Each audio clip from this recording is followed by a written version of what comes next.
আমি বাকরুদ্ধ। যেটা দুর্ঘটনা ঘটেছে সেটা তো আর কিছু করা যাবে না। স্কুলগুলোতে আমি মনে করি সুরক্ষার একটা ব্যবস্থা করতে হবে। এই বিষয়গুলোকে সতর্কতার সাথে করতে হবে। শুধু যে আমরা বলে যাব তা না, আমাদেরকে বলার সাথে কাজটা করতে হবে। আসলে না, আমি অভিনয় করি, বাট আমি খুবই কম সংখ্যক করি, মানে গুনে গুনে বেছে বেছে। আমার লাস্ট মান্থেও কিন্তু একটা নাটক দিয়েছে, আমি তুমি ওসে। এটা হচ্ছে জিনাত ভাবির লেখা আর একজন দীপের আমি বরাবরই কম কাজ করি, বেছে শুনে কাজ করি। এছাড়া আমি এখন একটা স্কুলের শিক্ষক। আমার স্কুলের নাম হচ্ছে গ্লেনরিচ ইন্টারন্যাশনাল স্কুল, STS কোম্পানির আন্ডারে। আমি সাঁতারকুলের ব্রাঞ্চে আছি। আসলে আমার এখনো খুবই ভালো লাগে, কারণ কোথাও যদি আমি ইন্টারভিউ দিতে যাই তখন কিন্তু আমাকে বলা হয় সেই ডায়লগটা বলতে, লাল সালুর তানার ওজন নেই। তো এইটা যখনই আমি বলি আমার সেই পুরনো স্মৃতি খুবই মনে পড়ে যায়। আই মিস দ্যাট টাইমগুলো। অবশ্যই হওয়া উচিত। আমি তো সবসময় ব্যতিক্রম ধর্মী অভিনয় করে এসেছি। আমি কমার্শিয়াল মুভি ছোটবেলায় করেছি, কিন্তু বড়বেলায় হয়নি করা। কিন্তু লাল সালুর মতো বা দুখায়ের মতো বা জয়যাত্রার মতো যে তিনটি আমি ছবি করেছি, চলচ্চিত্র করেছি, এরকম হওয়া আসলে দরকার। কারণ এখনকার জেনারেশন যারা আছে তাদেরকে জানানো উচিত যে আমরা কত কষ্ট করে এসেছি। আমাদের স্বাধীনতা হোক, আমাদের দুর্যোগ হোক, আমাদের সমস্ত পরিবেশ প্রকৃতির যে মোকাবেলা আমরা কি করে করে এসেছি বা কি করে করছি, এই জায়গাটা অবশ্যই আমাদের এই জেনারেশনকে জানানো উচিত। আমি বাকরুদ্ধ। আমি একটা কথাই বলবো, আমি যেহেতু একটা স্কুলে 2 বছর ধরে কাজ করছি, জয়েন্ট আছি, তো আজকের দিনটা বিশেষ করে আমার মনটা অনেক খারাপ। বিকজ অফ আজকে আমাদের স্কুলে ওরিয়েন্টেশন ছিল, বাচ্চাদের সাথে প্রথম দেখা করা। আমি এখন বলছি আমার লোম দাঁড়িয়ে যাচ্ছে, আমি সিরিয়াসলি। যেটা হয়েছে, যখন আমি ছোট ছোট বাচ্চাদেরকে আসতে দেখলাম, লিফট দিয়ে আসলো, সিঁড়ি দিয়ে আসলো, আমার দেখার পরে সেই ট্র্যাজেডির কথাই মনে পড়লো যে ওরা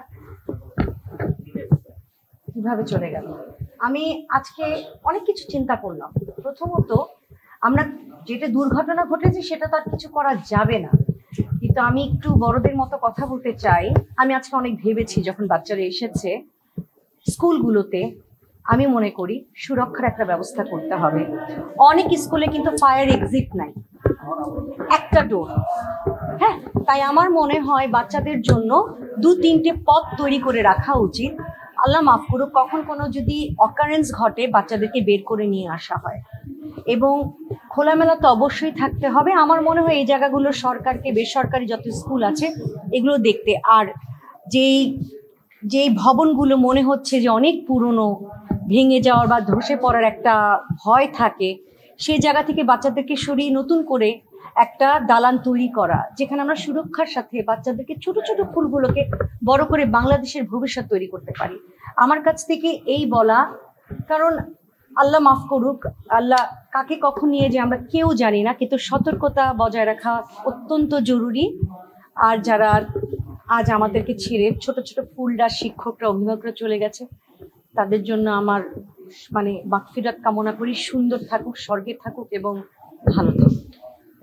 আজকেও তো আমি দেখলাম কোথায় যেন জেনারেটরে আগুন লেগে একটা স্কুলে, মিরপুরের একটা স্কুলে অঘটন ঘটেছে। তা আমার তো এই যে ছোট জায়গা, আমি তাই বললাম যে এই জায়গাগুলোকে, জেনারেটরকে দূরে রাখতে হবে। এই বিষয়গুলোকে সতর্কতার সাথে করতে হবে। শুধু যে আমরা বলে যাব তা না, আমাদেরকে বলার সাথে কাজটা করতে হবে। আমি যে স্কুলে কাজ করি সেই স্কুলে কিন্তু ফায়ার এক্সিট কয়টা জানেন? 5টা ফায়ার এক্সিট। এবং আমাদের কিন্তু প্রশিক্ষণও দেওয়া হয় কি করে, কখন যদি কোনো অঘটন ঘটে বাচ্চাদেরকে নিয়ে আমরা কি করে বের হবো। কিন্তু যদি একটা দরজা থাকে, একটা স্কোপ থাকে, সেই স্কোপ দিয়ে বের হওয়া খুবই কষ্টদায়ক হয়ে যাবে। তাই আমি মনে করি যে স্কুলগুলোতে ফায়ার এক্সিট নেই, প্লিজ দয়া করে আপনার একটা এক্সট্রা জায়গা বানিয়ে দেন, যে সুরক্ষার জন্য নিজেদের, শিক্ষকদের, বাচ্চাদের, অভিভাবকদের। এবং দেখা যায় অনেক স্কুলে একটা গেট থাকে, কেন একটা গেট থাকবে? হ্যাঁ, অবশ্যই থাকতে পারে, আগের আমলটা একরকম, এখনকার ভিন্ন চিত্র।